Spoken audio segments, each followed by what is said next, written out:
Kita biasa mendengar terma PMS, Premenstrual Syndrome, atau dalam bahasa Melayunya dikenali sebagai sindrom Brahid. Ia merupakan kumpulan beberapa gejala yang dialami oleh kebanyakan wanita apabila menghampiri kedatangan haid. Secara purata, kitaran haid berlaku untuk tempoh 28 hari. Ovulasi iaitu proses telur atau ovum dilepaskan dari ovari terjadi pada hari ke-14. Gejala sindrom Brahid boleh berlaku bermula sekitar hari ke-14 sehingga hari haid bermula. Biasanya gejala PMS ini adalah ringan dan tidak mengganggu aktiviti seharian. Namun ia berbeza-beza antara individu dengan individu yang lain. Dan bagi setengah individu, mereka boleh mengalami gejala yang teruk sehingga menjejaskan aktiviti harian mereka. Gejala PMS adalah disebabkan perubahan hormon sepanjang kitaran haid, terutamanya hormon estrogen, progesteron, serotonin dan juga aldosteron. Selain itu, gejala PMS juga boleh disebabkan oleh kadar gula yang menurun kerana pengeluaran insulin yang meningkat dengan mendadak.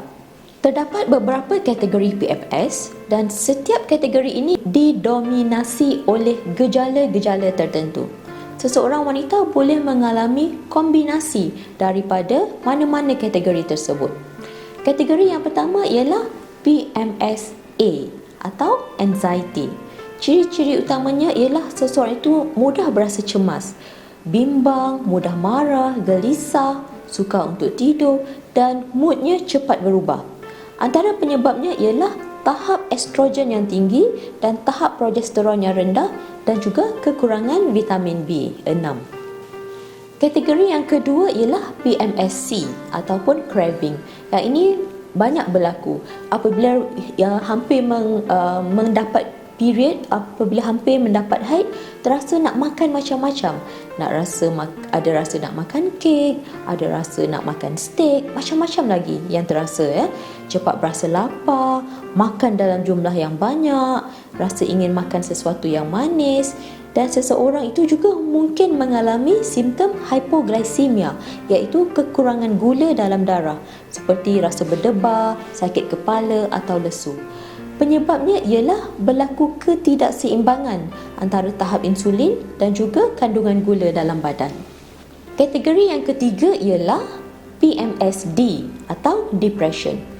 Ciri utama untuk kategori ini ialah seseorang itu mudah berasa sedih, berasa murung, tak ada mood, tak nak bergaul, mudah lupa, insomnia dan kadang-kadang berasa keliru. Penyebabnya ialah tahap estrogen dan serotonin yang rendah, dan ia juga selalunya diakibatkan oleh kadar aldosteron yang tinggi dalam darah. Aldosteron ini adalah hormon yang mempengaruhi keseimbangan air dan garam galian di dalam tubuh. Seterusnya ialah PMSH atau hyperhydration. Ciri utamanya kita selalu gelarnya sebagai rasa bloated. Rasa badan ini kembang ataupun sembab daripada biasa. Payudara berasa lebih besar dan sakit, perut kembung dan berat badan juga mungkin bertambah. Antara penyebab utamanya ialah tahap aldosteron dan estrogen yang tinggi. Sebagaimana kita sedia maklum tadi, aldosteron ini adalah hormon yang mempengaruhi keseimbangan air dan garam galian dalam tubuh. Apabila berlakunya ketidakseimbangan antara kandungan air di dalam tubuh, seseorang itu mungkin berasa lebih kembang, lebih sembab daripada biasa. Walaupun pada banyak keadaan PMS ini hanya menunjukkan gejala yang ringan, tetapi ia mungkin akan mengganggu aktiviti seseorang itu.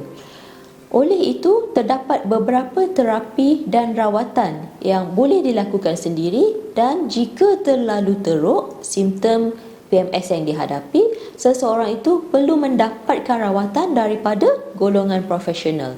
Antara terapi dan rawatan untuk mengurangkan kesan daripada PMS adalah contohnya amalkan senaman yang sesuai dengan diri anda. Senaman memang telah lama dikenal pasti dapat menstabilkan hormon.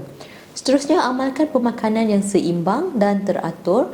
Dapatkan tidur yang cukup dan teratur. Kadang-kadang kita hanya dapatkan tidur yang lengkap 8 jam tetapi tidak teratur. Maksudnya mungkin masuk tidur lewat ataupun bangun tidur terlalu lewat. So ini tidak dikira sebagai tidur yang teratur.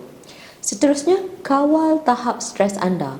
Kenal pasti tahap limitasi anda dan cuba untuk berkata tidak terhadap perkara-perkara yang akan membebankan diri anda. Seterusnya, rekodkan simptom dan gejala yang dialami di dalam diary atau sebarang aplikasi yang berkaitan dengan menstruasi yang boleh dimuat turun di laman-laman sesawang ya.